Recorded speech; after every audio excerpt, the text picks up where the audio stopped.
5 راه رسیدن به آرامش. 1. مدیتیشن. انجام روزانه مدیتیشن کمک بسیاری به آرامش شما می کند. 2.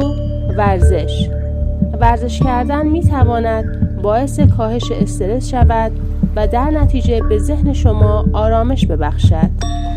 3. خواندن کتاب. غرق شدن در دنیای کتاب می تواند به شما کمک کند تا از استرس روزمره دور شوید و ذهن خود را آرام کنید. 4. تماس با طبیعت. وقتی احساس استرس می کنید، پیشنهاد می شود که به طبیعت بروید و از زیبایی های آن لذت ببرید. 5. گوش دادن به موسیقی.